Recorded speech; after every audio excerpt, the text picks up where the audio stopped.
Bonjour, everybody. My name is Bailey Walkie. I'm the founder of Frayed Feathers and the host of the Frayed Feathers podcast.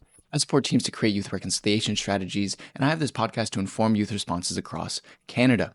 Today, we're going to be talking about how to build confidence as a youth reconciliation leader. Myself, I've been working with young people for the past 13 years, from restorative justice to public policy and even hip hop dancing. And so I feel like I have a strong insight into leadership in these different avenues to support young people and how reconciliation ties into all of this stuff. So let's get into it. Last week, I dropped a podcast edition called Never Get Tokenized Again. And in this podcast, I talked about the questions that people should be asking when they're trying to assess whether there is a strong strategic direction for the projects that people are being engaged on, like people meaning young people. And so, what I didn't mention in this podcast was that how difficult it can be to ask these questions sometimes. If you think about it, you're in a youth engagement in a group of 5+ people that you may or may not know. And until the start of the session, you can never really tell the temperament of the room. And so it can be difficult to know when to push and pull these questions because like youth reconciliation is not just about decolonization, it's also about relationships. And we need to be relational in order to achieve reconciliation. So, it's not going to be helpful to like insistently ask questions to the point where you embarrass somebody, because even though you may prove your point that they're unprepared or that this initiative is tokenizing, etc., people are going to remember you and not for good reasons. And as someone like myself who's conducted these engagements, obviously I try to do my best, but sometimes I don't do great, or maybe it just didn't land the way I wanted to.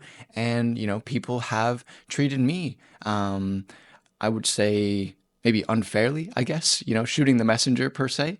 And, like I remember those people, and not like I remember those people to like avoid them, but, just to like set my own expectations like, oh, today might be a tough one, you know what I mean? And so, like I don't think that that's like an effective I should say a helpful reputation to have as a young Indigenous reconciliation advocate leader. I think that you should be teaching yourself to become the person that people want to work with, Um, I think the types of leaders that I want to work with are the ones that I look forward to seeing. And because even in times when things are failing, whether it's me or someone else and they're giving feedback, I think they tend to remain positive and offer constructive criticism.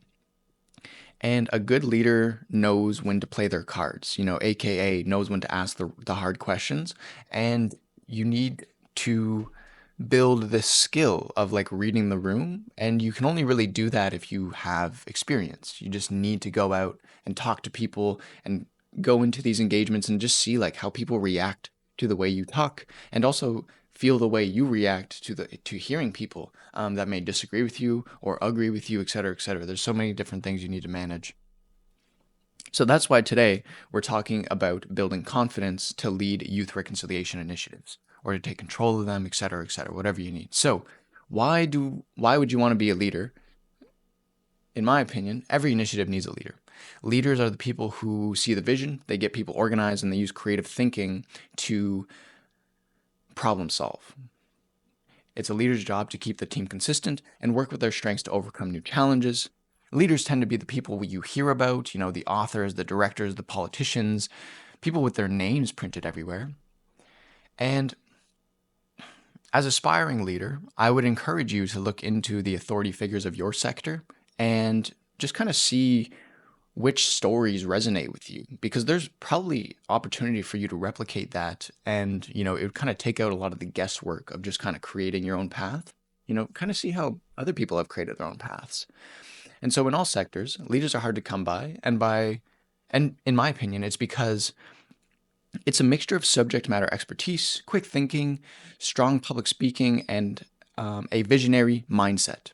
And so the mindset of a visionary is somebody who sees the future that they can affect in a positive way. So in the case of Frayed Feathers, I see a future where all businesses, institutions, and community groups have reconciliation strategies that work in collaboration with each other. Having a belief in the vision is the key to success because I promise you, things will get hard, and leaders are the people that we look to when things become difficult. And that's why we have leaders. So, the skill set of a leader, in my opinion, is that, well, kind of setting the stage. Firstly, is that leadership can be scary, but I also think that it can be one of the most rewarding roles in a team because, you are leading the team into the unknown. So, if you think of like a metaphor, follow me real quick. If you're on like a sailboat or something and you're on the water and it's all foggy, you know what I mean? Like that's like the unknown. Like you're like the captain, like navigating which direction to go in this murky, foggy water. And you just kind of have to have confidence to take the little signs that are available, whether that be the wind or like the cadence of the waves or the temperature, etc., and use that and of course, technology, because, we live in 2025 now, to navigate these waters, right? And so, like, the stronger leadership skills you have, you can kind of imagine it like the less things you have to try to consider, right? So, if there's like a lot of fog in the water, well, maybe if you're a really good leader, think of it like 10% of the fog clears up because now you've built the skill set to navigate the waters, And eventually you'll get to this point where you just like see such a clear destination and you'll be able to bring all your team there with you. Anyway, long-winded metaphor, but that's what leadership is, in my opinion. So your team will thank you for giving them clear direction and bringing them to a desired result. And by overcoming challenges with your team, you build a unique trust with your colleagues. And so for myself, just kind of giving some context as to like my leadership journey, when I was 15, I started teaching dance, like hip hop dance. Like, yeah. And so I was being paid to teach kids a routine that they'd be proud to perform on stage on the end of the year, right? So we'd have about 8 months together. And I'd built a reputation in my small city of about like 46,000 or so. And some of my students had actually specifically wanted me to teach them. And there was definitely like an added pressure to that, I felt. And so I didn't realize it at the time, but I'd actually created a perfect training environment to practice being a leader because I had dance students who were exceptionally passionate about dancing.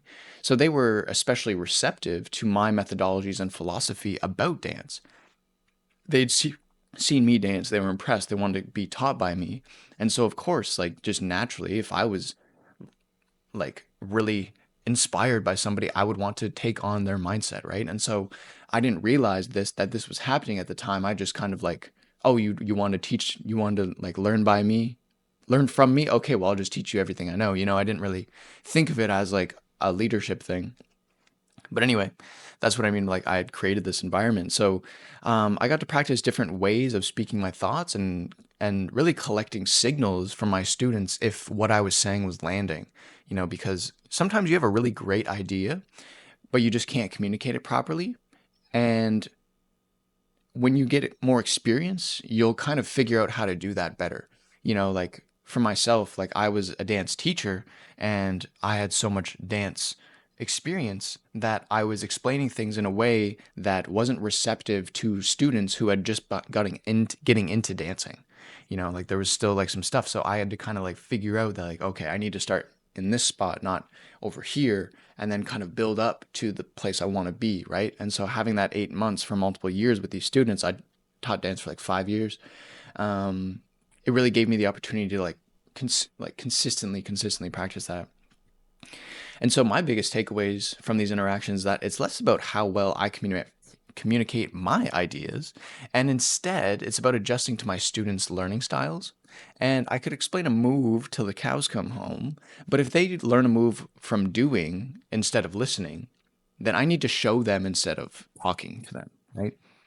So while I feel like my students respected me, in a group of 10, 13 to 16-year-old boys, the classroom would sometimes get a bit chaotic. And when I needed to be authoritative to get their attention, they would listen to me and calm down most of the time.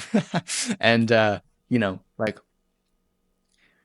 it taught me that like even though you have people who respect you and they want to learn from you and all this and that, like you still need to learn how to take control of the environment, and do that and do it in a good way. Okay. So like in those moments, like I needed to calm the class down, right, as priority number one. But priority number two, I also needed to maintain morale because, we're in a dance class, where like there's a lot of energy and people are like expressing themselves, and young people, like, they're still working through questions of self expression. I mean, people are, not just young people, but especially young people. There's so many insecure adults as well, especially when it comes to like dancing and like talents and hobbies and stuff.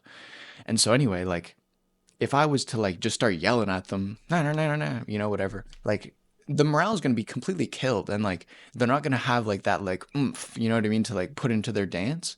And so like I learned pretty quick that like yeah, sure, you may like have to calm them down, but like you also can't do it in a way that just like is rude. You know what I mean? Like because you need to maintain that enthusiasm. So like just being straight with y'all, like youth are sensitive.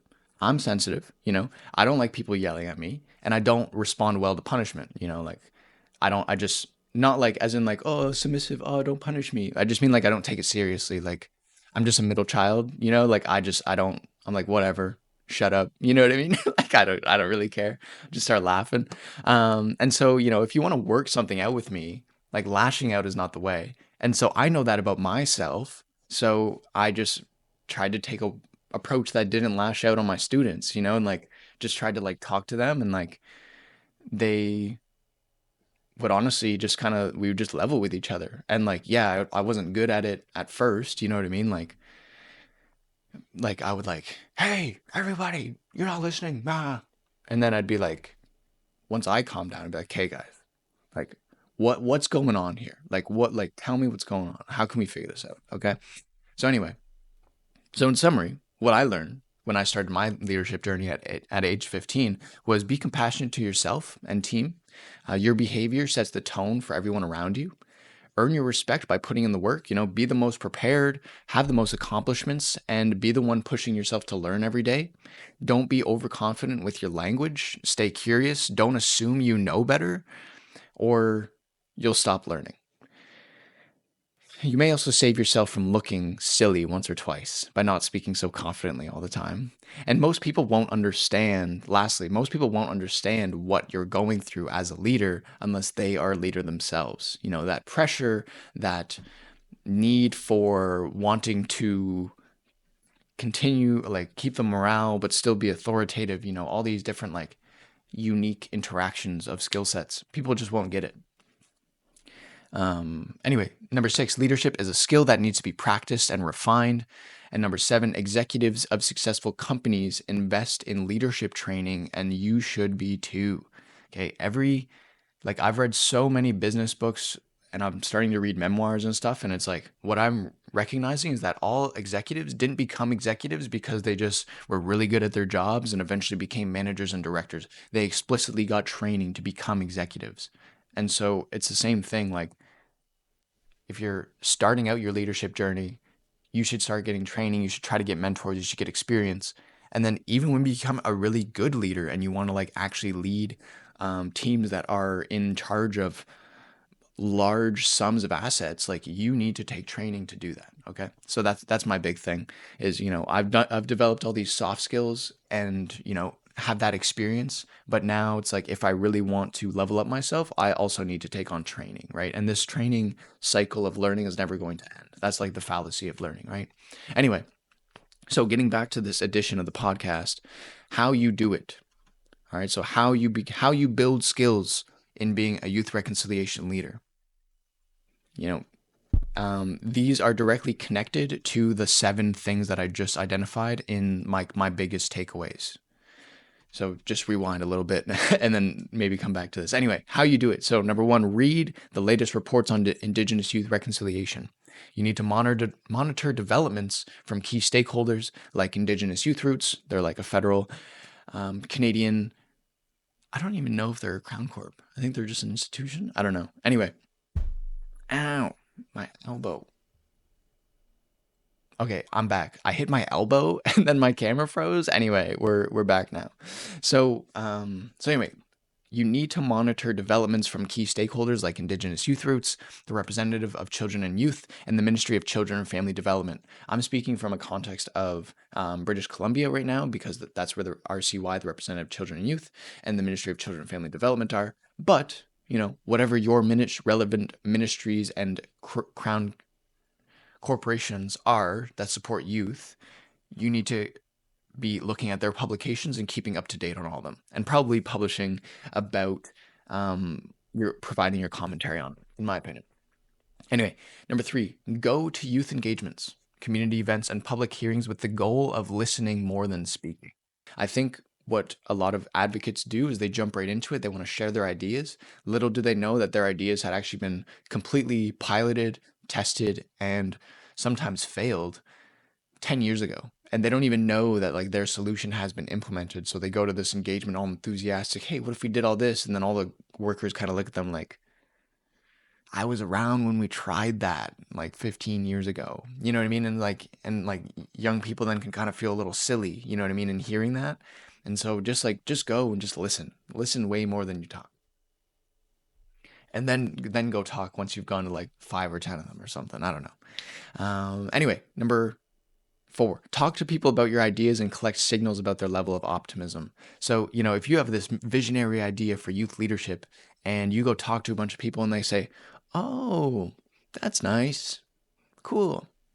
That's not really what you're looking for, because that's kind of like, "Oh, I don't really have nothing to say," or "great idea," or like "cool," you know what I mean? But what you want is kind of like a polarizing opinion. You know what I mean? You want someone to be like, "Holy smokes, that's a great idea. Yeah, yeah, you should definitely do that. Yeah, yeah. Actually, I may know some people that you could get involved with."